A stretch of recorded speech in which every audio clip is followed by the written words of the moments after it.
Chers bien-aimés dans le Seigneur, hommes, femmes du Seigneur, du groupe de Men of God, Shalom. Nous sommes reconnaissants à Dieu qui nous donne la vie, qui nous donne la santé et aussi l'opportunité de nous retrouver dans ces quelques minutes d'édification. Merci à Pasteur Acacia, bienvenue Tamboué, pour la confiance qu'il nous fait en nous accordant ces quelques minutes avec les hommes de Dieu. Mon exhortation de ce matin, je la tire de Acte 19, du 1er au 10e verset. Nous sommes au 3e voyage missionnaire de Paul et il arrive à Éphèse. Quand il arrive à Éphèse, il y rencontre un groupe de disciples. Il est intéressé et attiré par ces groupes. Et quand il les observe, il fait des constats. Le constat qu'il fait, il sent que c'est des gens qui peut-être aiment le Seigneur, mais qui manquent quelque chose, qui n'influencent pas assez suffisamment leur milieu et leur groupe ne croît pas, ne grandit pas. Il y a sûrement un problème. Ils sont en train de marquer le pas, ils n'avancent pas, ils ne progressent pas. Alors Paul entreprend de pouvoir aider cette communauté à pouvoir décoller et aller de l'avant. Le thème de ma petite exhortation, c'est la stratégie de Paul pour booster la communauté d'Éphèse.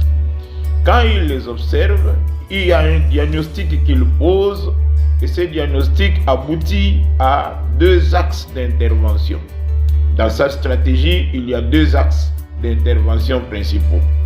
Le premier axe, Paul se rend compte que ces gens, avec leur manière de vivre et de travailler pour le Seigneur, il manque quelque chose.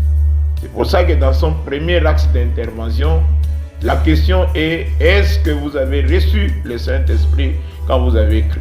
Décidément, il se rend compte que c'est des gens qui n'ont pas encore expérimenté le baptême dans le Saint-Esprit. Et pour aider cette communauté, il les amène au baptême dans le Saint-Esprit. Bien-aimés, partout où le Seigneur nous a implantés, nous avons pour mission de pouvoir gagner des âmes, de pouvoir planter des communautés vivantes, mais faire de sorte que ces communautés croissent. Dieu est un Dieu de production. Il veut le fruit, il veut le résultat. Dieu est un Dieu efficace. C'est-à-dire, dans tout ce qu'il fait, il vise les résultats. Ces résultats doivent être spirituels, d'abord qualitatifs, et ces résultats sont aussi quantitatifs. La Bible dit que quand le peuple est nombreux, c'est la gloire du roi. Le figuier a été maudit parce qu'il n'y avait pas de fruits. Dieu veut que vous et nous, que toi et moi, nous puissions produire des fruits et faire de sorte que ces fruits soient abondants. C'est ce qui fait la gloire de notre Seigneur.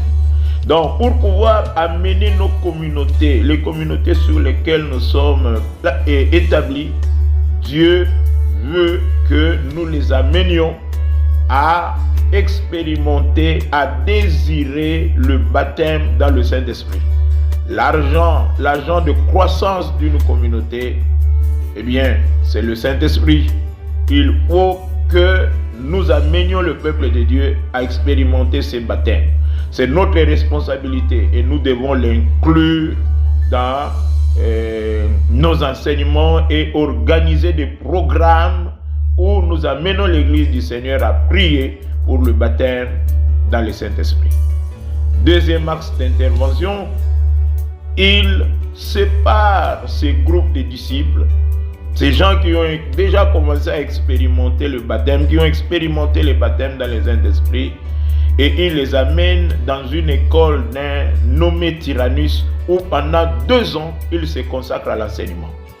Deuxième axe d'intervention, l'enseignement.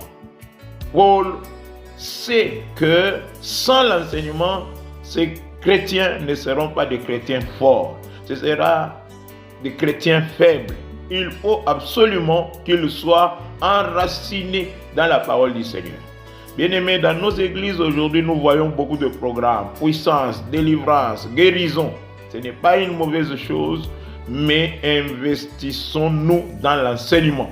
Jésus avait dit avant la multiplication des pains aux disciples, faites-les tous asseoir. Et le Seigneur nous attend, en tant que serviteurs de Dieu, à consacrer de notre temps pour asseoir l'Église du Seigneur dans les vérités fondamentales de la foi.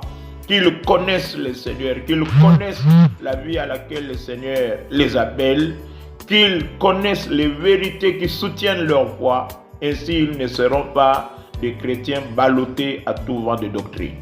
La conséquence de ces deux axes stratégiques d'intervention, c'est que l'Église a cru. Toute l'Asie mineure a écouté la parole du Seigneur pendant ces 2 ans.